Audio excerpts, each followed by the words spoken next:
Well, at least it was better than Rings of Power. So Lord of the Rings, War of the Rohirrim is the newest adventure in Middle-earth, and this time in animated form. Now back when this was announced years ago, I was very intrigued. For one, it's animated, so that was going to be an interesting take to see how it would look. I mean, low-key, I've been wanting a Lord of the Rings anime for years. For how big and long that story is, not to mention all the countless stories that are in the appendices and the Silmarillion, I feel like it could lend itself pretty well to be a fantasy anime. And it's been a long time since we had a really good fantasy anime that wasn't a fucking isekai. I think Frieren is like the only one in recent memory. So yeah, that was number one. And number two, it had Peter Jackson and several others from the original Lord of the Rings movies working on it. And they announced from the get-go that this would be closer to Peter Jackson's Middle-earth, and that was the style and version they were going to try to replicate. And number three, you had Kenji Kamiyama, who was directing. The man has worked in the anime space for literal decades. He is known for working on Akira, but he also worked on several of the Ghost in the Shell movies and TV shows, and just several other projects from the 2000s onward. So on paper, this was shaping up to be something pretty damn good. And after years of silence, they released a trailer, along with an 8-minute sneak peek. And overall, it wasn't bad, it looked pretty decent. So I remained hopeful that this would be a good adaptation of Tolkien's work. I mean, we haven't had a good one in over 2 decades at this point. And well, now it's here. And I gotta say, it's pretty underwhelming. I'm a bit disappointed because it's not a bad movie, it's just a pretty bland and boring one. And now finding out that apparently Warner Bros. Greenlit the movie because if they didn't, they would have lost the film rights. So yeah, that's a nice big red flag right there. But regardless, it still had talent behind the movie, but it still turned out just to be bland. So that's what we're gonna talk about today. The War of the Rohirrim and how it broke my damn heart. You dumb bastard.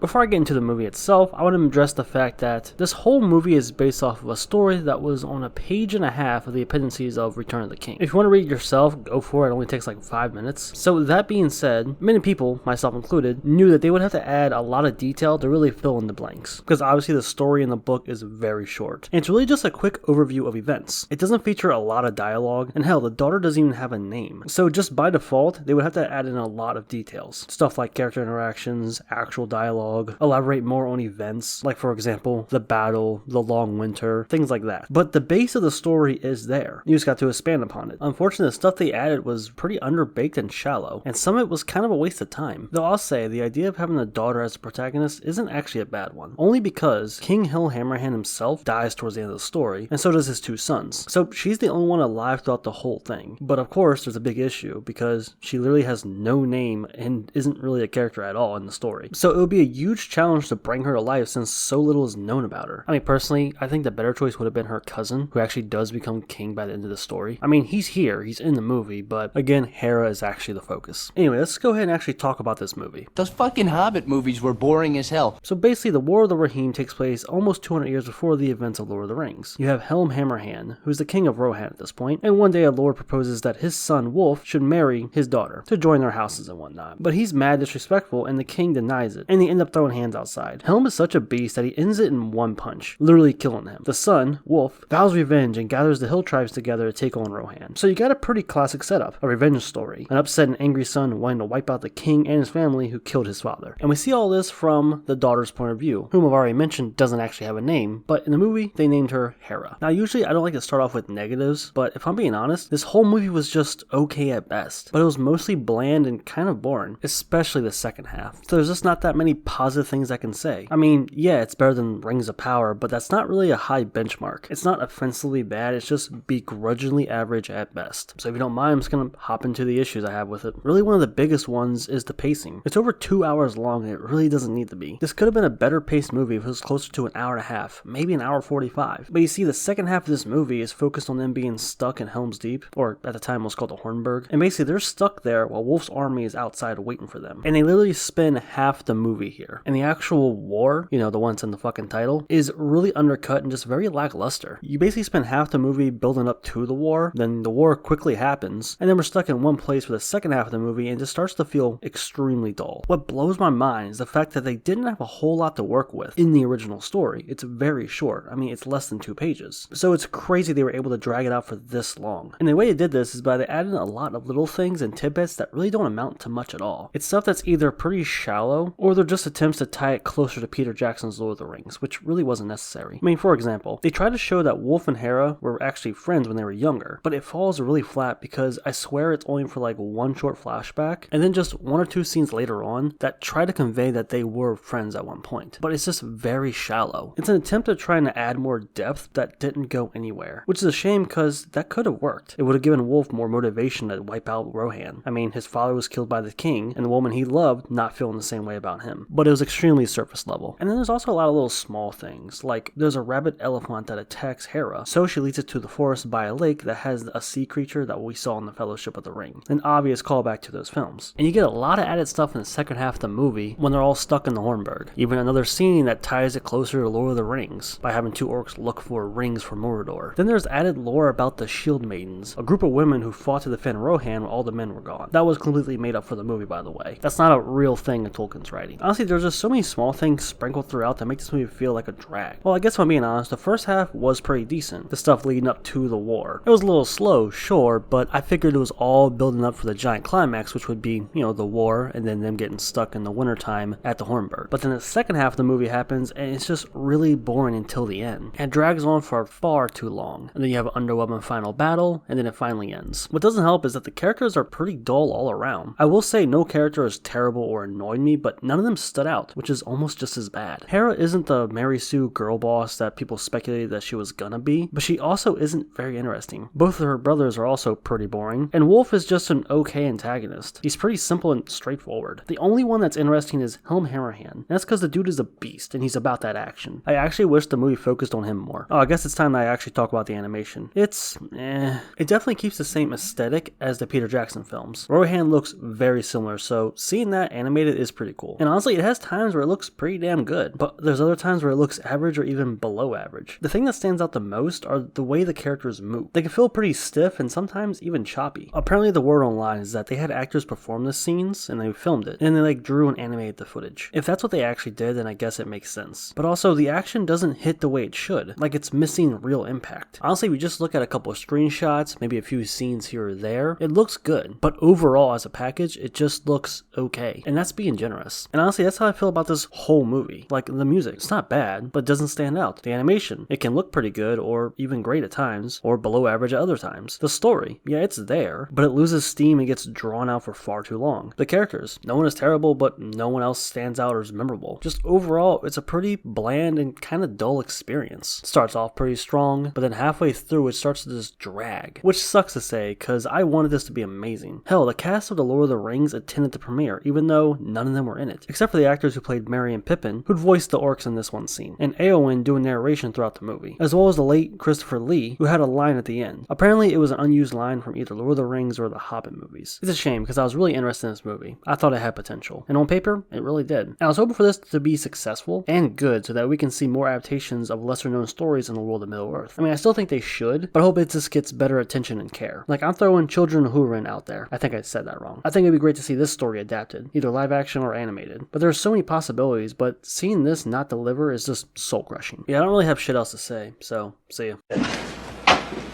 Go ahead, skin it. Skin that smoke wagon and see what happens.